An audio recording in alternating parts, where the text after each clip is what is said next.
തൊണ്ടയിൽ കുടുങ്ങിയ ഫീലാണ് ഇപ്പോൾ മത്തിയുടെ വില കേട്ടാൽ. വെറുതെ വാരിയെടുത്ത് കൊണ്ടുപോയിരുന്ന മത്തിക്കൊക്കെ ഇപ്പോൾ വൻ ഡിമാൻഡാണ്. കിലോക്ക് 380 രൂപ മുതൽ 400 രൂപ വരെയാണ്. ഊണിനൊപ്പം ഒരല്പം മത്തി കൂട്ടാമെന്ന് വിചാരിച്ചാൽ കീശ കീറും. എന്ത് പറ്റി സാധാരണക്കാരൻ്റെ മത്തിക്ക്? ഇന്ന് കടുപ്പം കുറച്ച് ചർച്ച ചെയ്യുന്നത് ഈ വിഷയമാണ്. ചർച്ചയിൽ നമ്മോടൊപ്പം ടൈറ്റസ് എസ് കുമാറുണ്ട്, ഹോട്ടൽ ഉടമയാണ്. റെച്ചൻസ് മൊറായസ് ഉണ്ട്, മത്സ്യവ്യാപാരിയാണ്. ഡോക്ടറും വീട്ടമ്മയുമായ ചന്ദ്രകല PS ഉണ്ട്. സ്വാഗതം കടുപ്പം കുറച്ചിലേക്ക്.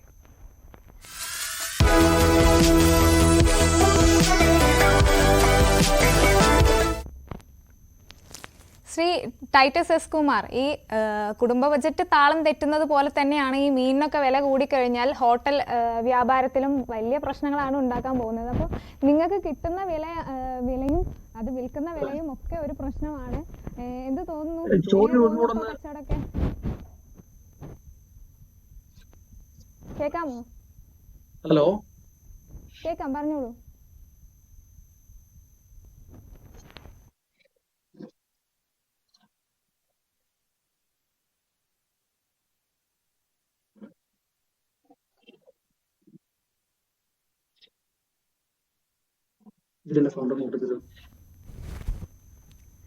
ശ്രീ ടൈറ്റസ് എസ് കുമാർ, കേൾക്കാമോ?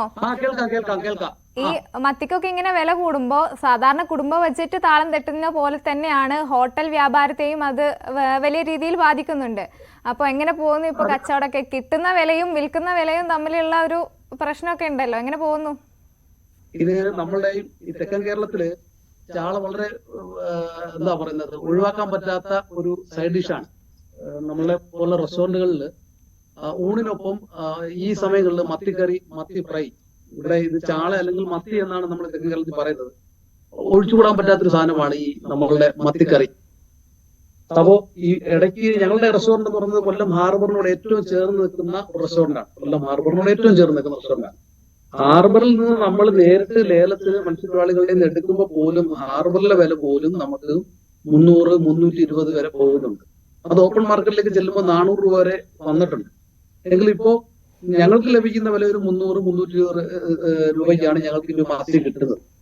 അപ്പോൾ നമുക്കൊരു ഇത് സാധാരണക്കാരുടെ ഒരു പ്രധാനപ്പെട്ട ഭക്ഷണമാണ് മത്തി. ഒരു ശരാശരി ഒരു ഊണിനൊപ്പം 2 മത്തി ഫ്രൈ ഉണ്ട് എന്നുണ്ടെങ്കിൽ വളരെ തുഷാരാണ് എന്ന് സങ്കല്പിക്കുന്ന ആൾക്കാരാണ് നമ്മളുടെ സാധാരണ മലയാളികൾ. അപ്പോൾ ഇത് 2 മത്തി എന്നുള്ളത് നമുക്ക് ഒന്നായി കുറയ്ക്കേണ്ടി വരും, അല്ലെങ്കിൽ വില കൂട്ടേണ്ടി വരും. പക്ഷെ എന്തോ ഇപ്പൊ നമ്മള് വില അധികം ഈ സാധാരണക്കാരന്റെ ഒരു ഭക്ഷണമായിട്ട് മത്തിയുടെ വില അധികം കൂട്ടാതെ പിടിച്ചു നിൽക്കുകയാണ്. ഇനിയും ഈ മാർക്കറ്റിൽ വില കൂടിയാൽ നമുക്ക് വേറെ നിവൃത്തിയില്ലാതെ വരും. ഈ ജൂൺ, ജൂലൈ, ഓഗസ്റ്റ് മാസങ്ങളിലാണ് സാധാരണ ഈ മത്തി നമുക്ക് നന്നായി കിട്ടുന്നത്. ജൂൺ, ജൂലൈ, ഓഗസ്റ്റ് മാസങ്ങളിൽ. ഈ സമയത്ത് നമ്മുടെ ട്രോളിംഗ് നിരോധനമാണ്. യന്ത്രവൽകൃത ബോട്ടുകൾ പോകാതിരിക്കുകയും പരമ്പരാഗത മത്സ്യത്തൊഴിലാളികൾക്ക് കിട്ടുന്നത് കൊണ്ടാണ് നല്ല മത്തി നമുക്ക് ഈ കേരള തീരത്ത് കിട്ടുന്നത്. എന്തായാലും നമുക്ക് കാത്തിരിക്കാം. വില കുറയുമെന്നൊക്കെയാണ് ഈ മേഖലയിലുള്ള ആൾക്കാരിൽ നിന്ന് കിട്ടുന്ന വിവരം. തീർച്ചയായും. ശ്രീമതി ചന്ദ്രകല, ഈ മത്തിവിലയൊക്കെ ഒറ്റയടിക്ക് 380-400 രൂപയൊക്കെ ആയപ്പോ കുറച്ച് വറുത്ത മത്തി ഇല്ലെങ്കിൽ കറി വെച്ച മത്തിയൊക്കെ കൂട്ടി ചോറിനാത്ത മലയാളികളൊന്നും ഉണ്ടാവില്ല. അപ്പം ഈ വില കൂടിയപ്പോ കുടുംബ ബഡ്ജറ്റൊക്കെ എങ്ങനെ പോകുന്നു? മത്തിയൊക്കെ ഇപ്പൊ വാങ്ങാറുണ്ടോ?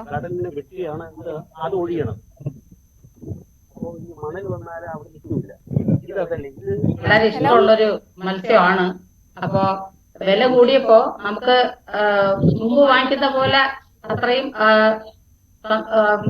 സന്തോഷത്തോടെ വാങ്ങിക്കാൻ കഴിയുന്നില്ല. കാരണം വിലയ്ക്ക് വളരെ വ്യത്യാസം വന്നതുകൊണ്ട്. പിന്നെ ഒരുപാട് ഗുണമുള്ള ഒരു മത്സ്യമാണല്ലോ മത്തി. കുട്ടികൾക്ക് കൊടുത്താൽ നല്ലതാണ്, അതുപോലെ ഗർഭിണികളെ സ്ത്രീകൾക്ക് കഴിച്ചാൽ നല്ലതാണ്. ഒമേഗ 3 ഫാറ്റി ആസിഡ് ഒക്കെ ധാരാളം ഉള്ളതുകൊണ്ട് ബുദ്ധി വളർച്ചയ്ക്കും കൊളസ്ട്രോൾ കുറയ്ക്കാനും നമ്മുടെ ശരീരം ഫാറ്റ് കുറയ്ക്കാനും ഒക്കെ വളരെയധികം ഹെൽപ്പ് ചെയ്യുന്ന ഒരു മത്സ്യമാണ്. അപ്പോ നമുക്ക് മത്തി മുമ്പുള്ള സ്ത്രീകൾ പറയും, പ്രസവിച്ചു കഴിഞ്ഞാൽ കൊടുക്കുകയാണെങ്കിൽ പാല് ധാരാളം സ്ത്രീകൾക്ക് ഊറും എന്നൊക്കെ പറയാറുണ്ട്. അപ്പോ നമുക്ക് ഒഴിച്ചുകൂടാൻ പറ്റാത്തൊരു വിഭാഗത്തിലെ മത്സ്യം തന്നെയാണ് മത്തി. പക്ഷെ വില കൂടുമ്പോ അത് അത്രത്തോളം ഉപയോഗിക്കാൻ പറ്റാത്തൊരു സാഹചര്യം വരും. കുടുംബ ബഡ്ജറ്റില് നമ്മള് ഉദ്ദേശിക്കുന്നതിന്റെ ഡബിൾ വിലയാകുമ്പോൾ അതിൻ്റെതായ കുറച്ച് ബുദ്ധിമുട്ടുകൾ സാധാരണ ജനങ്ങൾക്ക് ഉണ്ടാകുമെന്നാണ് എന്റെ അഭിപ്രായം. തീർച്ചയായിട്ടും. അപ്പം വീടുകളിലൊക്കെ ഇപ്പൊ വാങ്ങിക്കല് വളരെ കുറവായിരിക്കും അല്ലേ മത്തി? വാങ്ങിക്കൽ കുറവൊന്നുമില്ല. ഇഷ്ടമുള്ള മത്സ്യമാകുമ്പോൾ നമ്മള് കുറച്ച് വില കൂടിയാലും വാങ്ങിക്കുമല്ലോ. എന്തായാലും വാങ്ങിക്കുകയും അതിനെ പല രീതിയിൽ നമുക്ക് പല രീതിയിൽ ഉപയോഗിച്ച് നല്ല ടേസ്റ്റി ആയിട്ട് കഴിക്കാൻ പറ്റിയ മത്സ്യമായതുകൊണ്ട് ഉപേക്ഷിക്കേണ്ടതൊന്നുമില്ല. പക്ഷെ കുറെ അളവ് കുറയ്ക്കും. നമ്മള് കുറെ വാങ്ങിക്കുന്ന ചിലപ്പം കുറച്ച് അളവ് കുറച്ച് വാങ്ങിച്ചെന്നിരിക്കും, അത്രേ ഉള്ളൂ. അതുകൊണ്ട് ഉപേക്ഷിക്കാൻ കഴിയുന്ന ഒരു സാഹചര്യം ഇല്ല ഇപ്പോൾ. അതെ. ശ്രീ ടൈറ്റസ് എസ് കുമാർ, ഈ ഹോട്ടലുകളിൽ വരുന്ന ആൾക്കാരൊക്കെ ഇപ്പൊ എങ്ങനെയാണ് മത്തി മാറ്റി വേറെ മീനിലോട്ടൊക്കെ മാറാൻ തുടങ്ങിയോ?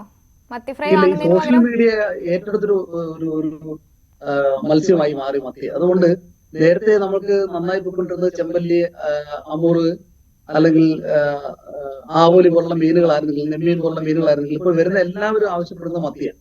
വില ഒരു പ്രശ്നമില്ല, ഞങ്ങൾക്ക് മത്തി വേണം എന്ന് ആവശ്യപ്പെട്ട് വരുന്നവരുടെ എണ്ണം നന്നായി കൂടിയിട്ടുണ്ട്.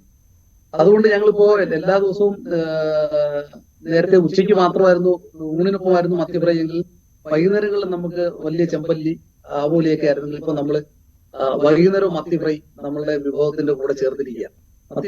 മത്തി ഒപ്പം ഇപ്പൊ കിട്ടുന്ന മത്തിക്കകത്ത് നല്ല രീതിയിൽ മത്തിയുടെ മുട്ട, നമ്മളിവിടെയൊക്കെ പരിഞ്ഞിൽ എന്ന് പറയും, മത്തിയുടെ പരിഞ്ഞിലിന്റെ വിഭവങ്ങൾക്കും ആവശ്യക്കാർ കൂടുതലാണ്. എന്തായാലും മത്തി ഒഴിച്ചുകൂടാനാവാത്തൊരു വിഭവമാണെന്നുള്ള കാര്യത്തിൽ തർക്കമില്ല. അതുകൊണ്ട് മത്തിയുടെ ആവശ്യക്കാർ കൂടി വരികയാണ്. വില ഒരു പ്രശ്നമല്ല, മത്തി നല്ല ഫ്രഷ് മത്തി ഞങ്ങൾക്ക് ലഭിക്കണം എന്നുള്ള ഒരു നിർബന്ധ ബുദ്ധിയിൽ മത്തിയുടെ ആവശ്യക്കാർ കൂടി വരികയാണ്. അതാണ് നമുക്കിപ്പോ ഇവിടുന്ന് കിട്ടുന്ന ഒരു കാഴ്ച, അല്ലെങ്കിൽ ആവശ്യക്കാരുടെ അതൊരു മലയാളിയുടെ പ്രത്യേകതയാണല്ലോ. നല്ല രുചി, ഇപ്പോഴത്തെ മത്തിക്ക് നല്ല രുചിയുണ്ട്. കേരള തീരങ്ങളിൽ കിട്ടുന്ന മത്തി, ഞാൻ നേരത്തെ പറഞ്ഞതുപോലെ പരമ്പരാഗത മത്സ്യത്തൊഴിലാളികൾക്ക് കിട്ടുന്ന മീനാണ് ഈ മത്തി. ഈ ഫിഷിംഗ് ബോട്ടിൽ കിട്ടുന്ന മീനല്ല. ഫിഷിംഗ് ബോട്ടിൽ അത്ര ക്വാണ്ടിറ്റി ഇത് കിട്ടത്തില്ല. പരമ്പരാഗത മത്സ്യത്തൊഴിലാളികൾ എന്ന് പറയുന്നത് ചെറുവള്ളങ്ങളിൽ പോയി പിടിക്കുന്ന അവർക്ക് കിട്ടുന്ന മീനാണ് ഈ മത്തി. അതുകൊണ്ട് തന്നെ നല്ല രുചിയാണ് ഇപ്പൊ കിട്ടുന്നത്. താരതമ്യേന ഐസ് ഇടാതെ ഫ്രഷ് ആയിട്ട് കൊല്ലം പോർട്ടില് അല്ലെങ്കിൽ അഴീക്കൽ പോർട്ടില്, നീണ്ടകരയുടെ ചെറിയ പോർട്ടിലൊക്കെ കിട്ടുന്നുണ്ട് ഈ മീൻ. അതുകൊണ്ട് കൊല്ലം ഭാഗത്ത് കിട്ടുന്ന മത്തിക്ക് നല്ല ഡിമാൻഡുണ്ട്. ഫ്രഷ് മീനാണ് എന്നൊരു പ്രത്യേകതയുണ്ട്. അതുകൊണ്ട് തന്നെ മത്തിയുടെ ആവശ്യക്കാർ വല്ലാണ്ട് കൂടുന്നു. ഈ ട്രോളിംഗ് നിരോധനം ഒരു വലിയ കാരണമാവുന്നുണ്ട് ഈ മീൻ വില കൂടാന്.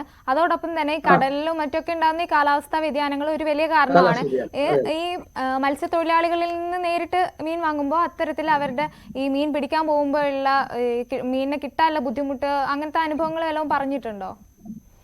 അല്ല, അവർ കൃത്യമായിട്ട് അവരിൽ നിന്ന് നമുക്ക് അറിയാൻ കഴിയുന്നത്, ഈ നേരത്തെ 45 ദിവസമായിരുന്നു, ഇപ്പൊ 50 ദിവസമായി ട്രോളിംഗ് നിരോധനം. ജൂൺ 9 മുതൽ ജൂലൈ 30 വരെ. അതാണ് ഇവരുടെ ഒരു കൊയ്ത്തുകാലം. ചാകര എന്നൊക്കെ നമ്മൾ പറയുന്ന ഒരു വാക്ക് അവർ ഉപയോഗിക്കുന്നത് ഈ കാലയളവിൽ കിട്ടുന്ന ചാകര എന്ന് പറയുന്നത് തന്നെ ഏറ്റവും കൂടുതൽ ഉപയോഗിക്കുന്ന മത്തിക്കാണ്. മത്തി ചാകര എന്ന് തന്നെ പറയുന്നത്. മത്തി അല്ലെങ്കിൽ ചാള അല്ലെങ്കിൽ നെയ്മത്തി.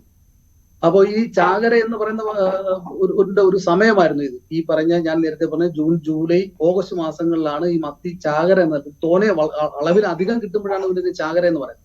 ഇപ്പൊ അങ്ങനെ പ്രതിഭാസമില്ല. ചാകര എന്ന് പറയുന്നൊരു പ്രതിഭാസമില്ല. പല വള്ളങ്ങളിലും ഒരു കൊട്ട എന്ന് പറയുന്നത് 30 കിലോ മുതൽ 35-40 കിലോ വരെയാണ് ഒരു കൊട്ട. അതൊരു 5 മുതൽ 15-20 കൊട്ട വരെയൊക്കെ കിട്ടിക്കൊണ്ടിരുന്ന വലിയ അളവിൽ കിട്ടിക്കൊണ്ടിരുന്ന വള്ളങ്ങൾക്ക് ഇപ്പോ അത് 4-5 കൊട്ടയൊക്കെ ആയി കുറയുകയാണ്. അല്ലെങ്കിൽ 3 കൊട്ട, 20 കിലോ, 25 കിലോ, 50 കിലോ ഒക്കെ ആയി കുറയുന്ന വള്ളങ്ങളുമുണ്ട്. അപ്പൊ അതുകൊണ്ട് തന്നെയാണ് ഒന്ന് വില കൂടാനുള്ള പ്രധാന കാരണം. രണ്ട്, ഇതിനോടൊപ്പം നമുക്ക് ലഭിച്ചുകൊണ്ടിരുന്ന ഈ സമയത്ത് കിട്ടിക്കൊണ്ടിരുന്ന മറ്റു ചെറിയ മീനുകളുണ്ട്. പരവ, കിളിമീൻ, ആവൂലി, പുന്നാരം തുടങ്ങിയ മീനുകളുണ്ട്. ഈ മീനുകളൊന്നും ലഭ്യമായില്ല. എന്തുകൊണ്ടൊക്കെ നേരത്തെ ഈ പറഞ്ഞതുപോലെ, അവിടുന്ന് പറഞ്ഞതുപോലെ ഈ കാലാവസ്ഥാ വ്യതിയാനമാണോ അതോ കേരള തീരത്ത് നിന്ന് ഇത്തരം മീനുകൾ ഒഴുകി മാറുന്നതിന്റെ പ്രത്യേകത കൊണ്ടാണോ, ഇത്തരം മീനുകൾ ഇവിടെ നമുക്കിപ്പോൾ ലഭ്യമല്ല. ഇപ്പോ കാര്യമായി കിട്ടുന്ന മീൻ ഈ പറഞ്ഞ മത്തിയാണ്, അല്ലെങ്കിൽ ചാള എന്ന് വിളിക്കുന്ന മത്തിയാണ്. അതുകൊണ്ട് തന്നെയാണ് ഇതിന് ഇത്ര വിലയും മത്സ്യത്തിന്റെ ലഭ്യതയും കുറവുണ്ടായിട്ടുണ്ട്. അതുകൊണ്ട് തന്നെയാണ് ഈ വില ഇത്രയും കൂടാനുള്ള കാരണം. തീർച്ചയായും. ശ്രീ റച്ചസ് ഉണ്ട് നമ്മോടൊപ്പം. താങ്കൾക്ക് എന്ത് തോന്നുന്നു, ഈ മീൻ വില ഇങ്ങനെ കൂടാൻ കാര്യം എന്തായിരിക്കും? 400 രൂപയൊക്കെയാണ് മത്തിക്ക്. എന്തുകൊണ്ടായിരിക്കും? മീനിന്റെ ലഭ്യത വളരെ കുറവാണ്. മറ്റ് മീനുകളുടെ ലഭ്യത വളരെ കുറവാണ്. സാധാരണ ഈ വിഴിഞ്ഞം മേഖലകളിലൊക്കെ ഒരു മെയ് 15 കൂടിയാണ് ചാള വരുന്നത്. നമ്മുടെ ഈ ഭാഗത്ത് ചാള എന്നാണ് പറയുന്നത്, മത്തി. അപ്പം വളരെ വളരെ ലഭ്യത കുറഞ്ഞപ്പോൾ ആ ഉള്ള ലഭ്യതയിൽ അതിന് ഭയങ്കരമായ വിലയാണ്. ഇപ്പം ഈ മത്തി പഴയതുപോലെ ഒന്നല്ല. ഇപ്പം ഈ കൊളസ്ട്രോളൊക്കെ മത്തി കഴിച്ചു കഴിഞ്ഞാൽ ഈ കൊളസ്ട്രോൾ ഒക്കെ വളരെ കുറയുമെന്നുള്ളൊരു പൊതുവിലൊരു ധാരണ പൊതുജനങ്ങളിൽ ഇപ്പം വന്നിട്ടുണ്ട്. അപ്പൊ അതിനാണ് പലരും ഇപ്പം പ്രയോറിറ്റി കൊടുക്കുന്നത്. നേരത്തെയൊക്കെ ഒരു കിലോയ്ക്ക് 25 രൂപ 30 രൂപ ആ ഒരു നിലവാരത്തിൽ നിന്ന മത്തിയാണ് ഇപ്പം ഇപ്പോഴ് നമ്മൾ പുറമെ പത്രങ്ങളിലും ന്യൂസിലൊക്കെ കേൾക്കുന്നത് 300 ഇവിടെയൊക്കെ വിഴിഞ്ഞത്തൊക്കെ ചില അവസരങ്ങളിൽ 500 രൂപ കിലോയ്ക്ക് 500 രൂപ വരെ ചില അവസരങ്ങളിൽ പോകാറുണ്ട്. വളരെ ലഭ്യത കുറവാണ്. അതൊരു വേറൊരു കാര്യം ഇതാണ്. കഴിഞ്ഞ വർഷമൊക്കെ ഇത്തിരി ലഭ്യത ഉണ്ടായിരുന്നു മത്തി. ഒരു 10 വർഷത്തിന് മുമ്പേയൊക്കെ ഈ ഒരു മേഖല വളരെ ചാകര, അതായത് ഈ തോട്ടം വെച്ച് ഈ പടക്കം വെച്ച് കടലിൽ പടക്കം വെച്ച് നല്ല ഈ ബൾക്കായിട്ട് വരുന്ന ഇതിനൊരു കരിവാപ്പെന്നാണ് പറയണത് നമ്മുടെ നാട്ടില്. ഈ വരുന്ന അത് ഇട്ട് അതിനെ മാക്സിമം ആ ശബ്ദത്തിൽ അത് ഒരു പകുതി വെള്ളത്തിനടിയിൽ പോവുകയും പകുതി വാരിയെടുക്കുകയും ചെയ്യും. അപ്പൊ ആ ഒരു പ്രക്രിയയൊക്കെ ഇവിടെ നിർത്തലാക്കി. ഇപ്പൊ നെറ്റ് ഉപയോഗിച്ച് വല ഉപയോഗിച്ചാണ് ഈ ചാളവല ഉപയോഗിച്ചാണ് ചാള പിടിക്കുന്നത്. തീർച്ചയായും ഈ വരവ് കുറഞ്ഞതോടുകൂടി വില കൂടി. ഇതിപ്പം വിൽപ്പന എങ്ങനെ നടക്കുന്നു? അതിലും കാര്യമായ മാറ്റം ഉണ്ടാവുമല്ലോ. അല്ല, വിൽപ്പന എന്ന് പറഞ്ഞാൽ ലഭ്യത കുറവായപ്പോഴും അതിന് ഡിമാൻഡ് കൂടുതലാണ്. പിന്നെ ഒന്നും നോക്കാമല്ലോ. ചില അവസരങ്ങളില് വില കയറുമ്പോ അതെന്താ കഴിക്കാത്തവർ അതിന്റെ ടേസ്റ്റ് എന്താണെന്ന് പറഞ്ഞ് അന്വേഷിക്കുകയാണ് ഇപ്പോഴും. സാധാരണ ചാള ചിലർ കഴിക്കാറില്ല. ഈ കഴിക്കാത്തവർ ഈ വില വർധന ഉണ്ടായപ്പോഴേ എന്താണ് ഇതിന്റെ ഡിമാൻഡ് അല്ലെങ്കിൽ ഇത് എന്താണ് ഇതിന്റെ ടേസ്റ്റ് വരെ ഇപ്പോഴൊക്കെയാണ് അന്വേഷിച്ചിറങ്ങുന്നത്. അല്ലെങ്കിൽ ഇത് ചാള എന്ന് പറഞ്ഞ ഒരു സാധാരണപ്പെട്ടവന്റെ ഒരു മത്സ്യമാണ്. ഇന്ന് സമ്പന്നരുടെയും ഇന്ന് അത്യാവശ്യം BP കൊളസ്ട്രോളും ഷുഗറൊക്കെ ഇല്ലാത്തവര് വളരെ അപൂർവമാണ്. അപ്പൊ ഈ മത്സ്യത്തിന് ചിലപ്പോൾ കുറെ കഴിയും ഭയങ്കര ഡിമാൻഡ് ആകാൻ സാധ്യതയുള്ള മത്സ്യമാകും. ഇപ്പൊ നെമ്മീനോ പ്രോൺസ് കൊഞ്ചോ ഒക്കെ അല്ല, അതിനേക്കാൾ ഇതിനെ കടത്തി വിട്ടാൽ കാര്യം ലഭ്യത കുറഞ്ഞപ്പോഴേ എല്ലാവരിലും ഈ മീനിനെ കുറിച്ചുള്ള ഒരു പ്രോട്ടീൻ അധികമാണ് അല്ലെങ്കിൽ നല്ല ഗുണങ്ങൾ ഉണ്ട് എന്നുള്ള ഒരു ധാരണ വന്നു കഴിഞ്ഞു. അതെ, തീർച്ചയായും. നമുക്ക് തിരിച്ചു വരാം ഒരു ചെറിയ ഇടവേളയ്ക്ക് ശേഷം.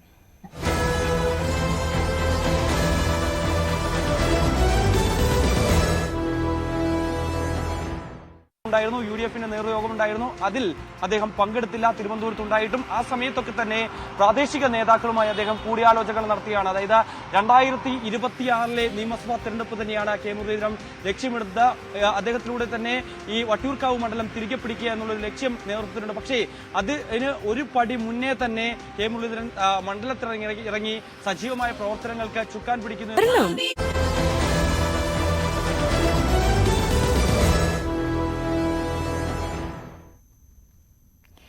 നമ്മൾ തിരിച്ചു വരുമ്പോൾ ശ്രീമതി ചന്ദ്രകല, നമ്മളിപ്പോൾ ഡോക്ടറും കൂടിയാണ്. അപ്പം ഈ മത്തിയുടെ ഗുണങ്ങളൊക്കെ കുറിച്ച് നമ്മൾ സംസാരിച്ചു.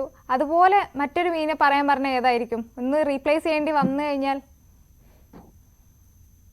മത്തി പോലെ നമ്മൾ സാധാരണക്കാര് വാങ്ങിക്കുന്ന വേറൊരു മത്സ്യമാണ് അയല. അയലയും സാധാരണ എല്ലാവരും ഉപയോഗിക്കുന്നതാണ്. അതുപോലെ മീൻ ഗുളി ഉണ്ടാക്കാനൊക്കെ ഉപയോഗിക്കാറുണ്ട്. മീൻ ഗുളി ഉണ്ടാക്കാനായിട്ട് അറിയാലോ.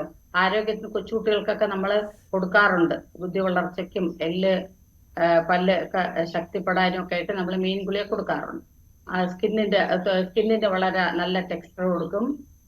എല്ലാം കൊണ്ടും വളരെ ഗുണമാണ്. അപ്പൊ അതിന് അയലയിൽ നിന്നും എടുക്കാറുണ്ട്.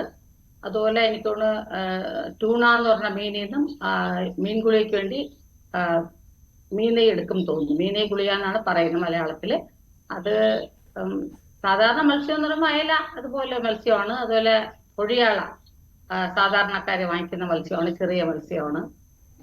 വില കൂടിയ മത്സ്യങ്ങൾ വാങ്ങിച്ചുകൊണ്ടിരുന്നെങ്കിൽ നമ്മൾ ഉപയോഗിക്കുമ്പോൾ അതിന്റെ വലിയ മത്സ്യങ്ങൾ കഴിക്കുന്നതിനേക്കാളും ഭയങ്കര രുചികരമായിരിക്കും ഈ ചെറിയ മത്സ്യങ്ങൾ നമ്മൾ ഫ്രൈ ചെയ്തോ കറിയോ നല്ല രീതിയിൽ വെച്ചെടുക്കുമ്പോൾ അതിന് നല്ലൊരു ടേസ്റ്റ് ഉണ്ട്. അപ്പൊ അത് ആൾക്കാർ മനസ്സിലാക്കുമ്പോഴത്തേക്ക് കൂടുതൽ അതിന് ഡിമാൻഡ് കൂടും. അതിലോട്ട് കൂടുതൽ വാങ്ങിക്കണം താല്പര്യം തോന്നും. ഗുണമുണ്ടെന്ന് പറയുമ്പോൾ ആരോഗ്യ കൂട്ടുന്ന മത്സ്യം വിൽക്കുമ്പോൾ കുറച്ച് ആളുകൾ കൂടുതൽ പ്രിഫർ ചെയ്യും. അങ്ങനെ അതിന് കുറച്ചും കൂടെ ഡിമാൻഡ് വരും. ലഭ്യത ഇല്ലാതെ വരുമ്പോൾ അതിന് വില കൂടും. അത് അളവ് കുറയുമ്പോൾ ഡിമാൻഡ് കൂടുമ്പോൾ വില കൂടും. അതൊരു സാധാരണ സംഭവമാണ്. അതുപോലെയാണ് ഇപ്പൊ ഇതിനും ഇങ്ങനെ വന്നിട്ടുള്ളതെന്നാണ് മനസ്സിലാകുന്നത്. ശ്രീ റെച്ചസ്, ഈ ലഭ്യത കുറവെന്ന് പറയുമ്പോൾ തന്നെ ഈ കടലിലുള്ള കാലാവസ്ഥ വ്യതിയാനങ്ങൾ ഉൾപ്പെടെ അതിന് കാരണമാവുന്നുണ്ടെന്ന് പറഞ്ഞു. ഇത് എത്ര സമയം കൊണ്ട് ഇനി ഇതിപ്പോ തിരിച്ച് മത്തി പഴയ വിലയിൽ എത്തുമെന്നാണ് പ്രതീക്ഷിക്കുന്നത്? അല്ല, ഇപ്പം നമ്മുടെ വർഷകാലം ഈ കറക്റ്റ് 31-ാം തീയതി, മെയ് മാസം 31-ാം തീയതി തുടങ്ങുമെന്നാണ് ഇവിടെ കാലാവസ്ഥ ശാസ്ത്രജ്ഞന്മാർ പറഞ്ഞത്. എന്നാൽ മഴ ശക്തിപ്പെട്ടില്ല. 1-ാം തീയതി 2-ാം തീയതി ലേശം ഉണ്ടായിരുന്നു, മഴ ശക്തിപ്പെട്ടില്ല. ശക്തമായ മഴയും കാറ്റും ഒഴുക്കും, അതായത് കടലിലൊരു 5-10 ദിവസം പോകാത്ത തരത്തിലുള്ള ഒരു കോളിളക്കം കടലിനുള്ളിൽ ഉണ്ടായാൽ മാത്രമേ ഈ മീനുകളുടെ പ്രഭാവം മുഴുവനൊക്കെ ഉൾക്കടലിലാണ്. ഇത് ആദ്യം നമ്മുടെ ഈ കരയിൽ നിന്നുള്ള ഈ നമ്മുടെ കായലിൽ നിന്ന് മഴവെള്ളം കടലിലേക്ക് ഇറങ്ങുമ്പോൾ ആൽഗകൾ, ഏകകോശജീവി ആൽഗകൾ ഉണ്ടാകും. അപ്പൊ ഈ ആൽഗകളെ കഴിക്കാനായിട്ട് ഈ ചെറുമീനുകൾ വരും. ഈ ചെറുമീനുകളുടെ ചെറിയ ഈ നൊത്തോലി എന്ന് പറയുന്ന മീന് ഇവിടെ നമ്മളെ നൊത്തോലി എന്നാണ് പറയുന്നത്. നൊത്തോലി വരും, അതിന് പുറകെ അതിനെ കഴിക്കാനായിട്ട് മറ്റൊരു മീന് വരും, അതിനെ കഴിക്കാനായിട്ട് വേറൊരു മീന് വരും. അങ്ങനെ മീനുകളുടെ പ്രഭാവം അധികമാകുകയും പിന്നെ അതിനോടനുബന്ധിച്ച് തന്നെയാണ് ഈ കൊഞ്ച്, കണവ ഇത്യാദി, പിന്നെ കട്ടിൽ ഫിഷ്, ഇങ്ങനെ പലതരം കണവയിൽ തന്നെ ഒരു 5 തരം കണവയുണ്ട്. പിന്നെ ചെറിയ കൊഞ്ചിന്റെ അപ്പൊ ഇങ്ങനെ ക്രമേണ, അതായത് ഒരു ആവർത്തി പോലെ അല്ലെങ്കിൽ ഒരു ചക്രം തിരിഞ്ഞു വരുന്ന പോലെ വരുന്നതാണ്. പക്ഷെ ഇനി ഇപ്പൊ ഇന്ന് 2 ദിവസം കൊണ്ട് ചെറിയ മഴയുണ്ട്. ഈ മഴ സാധ്യത ശക്തമാകണം, കാറ്റുണ്ടാകണം, നല്ല ഒഴുക്ക് അങ്ങ് കരയിലോട്ട്, കടലിന്റെ ഉള്ളിൽ നിന്നും കരയിലോട്ട് ശക്തമായ അടിയൊഴുക്കും മേലൊഴുക്കും എന്ന് പറയും. ഇതൊക്കെ ഉണ്ടായാൽ മാത്രമേ ഉള്ളിലുള്ള മീന് കരയിലേക്ക് വരാൻ സാധ്യതയുള്ളൂ. തീർച്ചയായും. ശ്രീ ടൈറ്റസ് എസ് കുമാർ, ഈ എപ്പോഴും ഈ ഹോട്ടലുകളിലൊക്കെ ചെന്ന് ലഭ്യത കുറവാണ്, മീനിന് വില കൂടി, അതൊക്കെ അറിയാമെങ്കിലും ഹോട്ടലുകളിലൊക്കെ കയറി ഭക്ഷണം കഴിക്കുമ്പോൾ മീനിൻ്റെ വില കേട്ടാൽ ഒന്ന് സാധാരണക്കാരൻ നെറ്റി ചുളിക്കാത്തവർ കുറവായിരിക്കും. എപ്പോഴും ഇവർക്ക് കിട്ടുന്ന വില ഇത്രയല്ലേ ഉള്ളൂ, എന്നിട്ട് ഇത്ര വിലക്കാണോ തരുന്നതെന്നൊക്കെ ചിലപ്പോഴെങ്കിലും ചോദ്യവും വരാം. അപ്പം അങ്ങനെ എന്തെങ്കിലും അനുഭവം ഉണ്ടായിട്ടുണ്ടോ? മീനിൻ്റെ വില കേട്ടിട്ട് ഏതെങ്കിലും കസ്റ്റമർ? അല്ല, മുൻകാലങ്ങളിൽ മീനിന്റെ വില കൂടുന്നത് പൊതുജനം വലുതായിട്ട് അറിഞ്ഞിരുന്നില്ല. പലപ്പോഴും ഇപ്പൊ നെമ്മീന്റെ വില നമ്മുടെ സീസൺ അനുസരിച്ച് ഇവിടെ വില കൂടാറുണ്ട്. ഇപ്പൊ ഫെസ്റ്റിവൽ സീസണിൽ 800 രൂപ മുതൽ 1000 രൂപ വരെ ഉണ്ടായിരുന്നു. നെമ്മീന്റെ വില 1000 എന്നുള്ളത് 1200 1500 ഒക്കെ ആകുമ്പോൾ അതൊന്നും ഈ സാധാരണ ജനങ്ങൾ അങ്ങനെ കണ്ട് അറിയുന്നുണ്ടായിരുന്നില്ല. പക്ഷെ എന്തോ മത്തിയുടെ വില, ഇപ്പൊ നമ്മൾ ഇന്നത് ഈ മത്തി എന്നുള്ള വിഷയം ചർച്ച ചെയ്യാൻ തന്നെ കാരണം ഈ മത്തിയുടെ വില ഇത്രയും വർദ്ധിച്ചത് എനിക്ക് തോന്നുന്നു കഴിഞ്ഞ കുറച്ച് നാളുകളുടെ ഇടയിൽ ഏറ്റവും കൂടുതൽ ട്രോൾ, ഒരു മത്സ്യവിഭവത്തെ കുറിച്ച് ഏറ്റവും കൂടുതൽ ട്രോൾ വന്നത് ഈ മത്തിയെ കുറിച്ചായിരുന്നു. സോഷ്യൽ മീഡിയയിൽ വ്യാപകമായ ട്രോളുകൾ, പലതരത്തിലുള്ള ട്രോളുകൾ വരിക. അപ്പൊ മത്തിയുടെ വില കൂട്ടിയത് ജനങ്ങളിൽ എത്തിയിട്ടുണ്ട്. നേരത്തെ നമ്മൾ ചർച്ചയിൽ പങ്കെടുത്ത എല്ലാവരും പറഞ്ഞതുപോലെ തന്നെ ഇതിന്റെ മത്തി കിട്ടാനില്ല, അല്ലെങ്കിൽ മത്തി ഇത്രയും വില കൂടി എന്നുള്ളത് തന്നെ ഇതിന്റെ ഒരു രുചി അറിയാൻ താല്പര്യമായിട്ട് കുറെ ആൾക്കാർ വരുന്നു. ചെറുപ്പക്കാരടക്കം ഒരു ഫുഡീസ് ആയിട്ടുള്ള ആൾക്കാർ സാധാരണ പ്രിഫർ ചെയ്യുന്നത് വലിയ മീനുകളുടെ പൊളിച്ചതോ അല്ലെങ്കിൽ അതിന്റെ ഗ്രില്ലുകളോ അല്ലെങ്കിൽ അതിന്റെ ബാർബിക്യൂ ഫിഷോ ഒക്കെയാണ് അവർ സാധാരണ പ്രിഫർ ചെയ്യുന്നത്. ചെറിയ മീനോട് വലിയ താല്പര്യം കാണിക്കാറില്ല.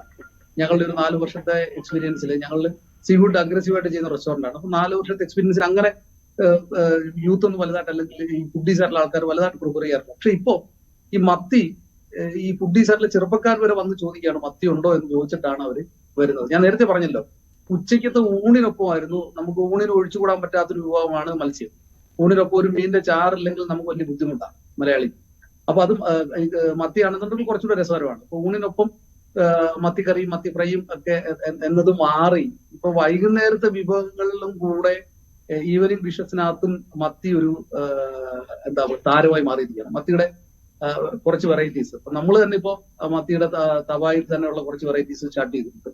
ഞാൻ നേരത്തെ പറഞ്ഞതുപോലെ മത്തിയുടെ മുട്ട, മത്തിയുടെ പരിഞ്ഞിൽ, ഇപ്പൊ വരുന്ന മത്തിയിൽ നന്നായി മുട്ടയുണ്ട്, നല്ല പരിഞ്ഞിലുണ്ട്. അതുകൊണ്ട് ആ മത്തിയുടെ മുട്ട വെച്ചുള്ള മത്തിയുടെ മുട്ട ഓംലേറ്റ്, മത്തിയുടെ മുട്ടയുടെ തോരൻ, അപ്പൊ അങ്ങനെ അത്രയും ഡിഷസ് കൂടെ വന്നിട്ടുണ്ട്. എന്തായാലും മത്തിയാണ് ഇപ്പൊ താരം. ഞങ്ങളുടെ ഒരു കഴിഞ്ഞ 4 വർഷത്തെ അനുഭവത്തില് ഈ കഴിഞ്ഞ ഒരു 15-20 ദിവസമായി മുടങ്ങാതെ എന്ത് വില കൊടുത്ത് മത്തി കൊടുത്തേ പറ്റൂ എന്നൊരു സാഹചര്യത്തിലാണ് നമ്മളുടെ റെസ്റ്റോറൻറ്റ്. എനിക്ക് തോന്നുന്നു കൊല്ലം ഹാർബറിനോട് ഏറ്റവും അടുത്ത് നിൽക്കുന്ന റെസ്റ്റോറൻറ്റ്, വ്യാപകമായി കിട്ടുന്ന റെസ്റ്റോറൻറ്റ് ആയതുകൊണ്ട് ആകണം ഇങ്ങനൊരു തിരക്ക് നമുക്കുള്ളത്.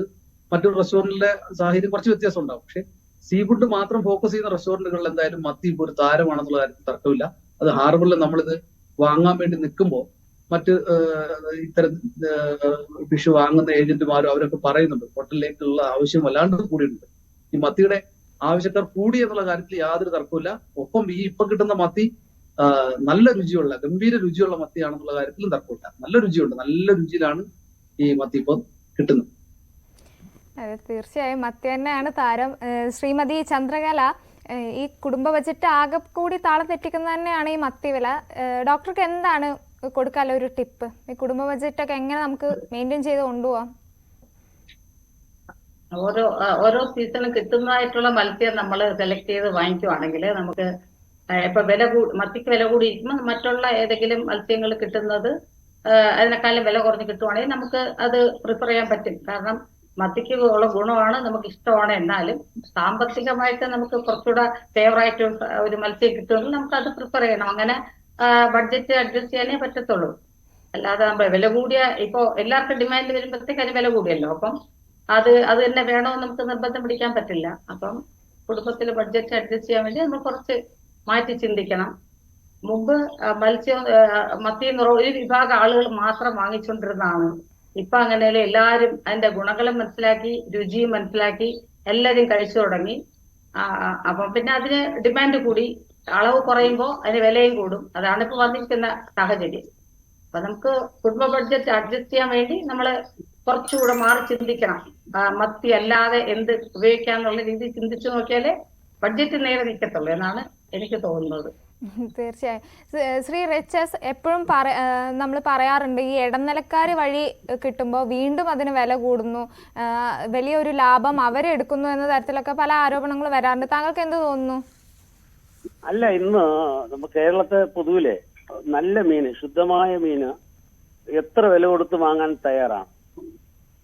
ഈ അമോണിയ കലർത്തി അല്ലെങ്കിൽ മറ്റുള്ള രാസ വസ്തുക്കൾ കലർത്തി മീന് ചീത്തയാകാതിരിക്കാനുള്ള ഒരു രീതിയുണ്ട്. അത് പലർക്കും അത് കഴിച്ച് അസുഖങ്ങളുടെ ഒരു കൂമ്പാരമാണ്.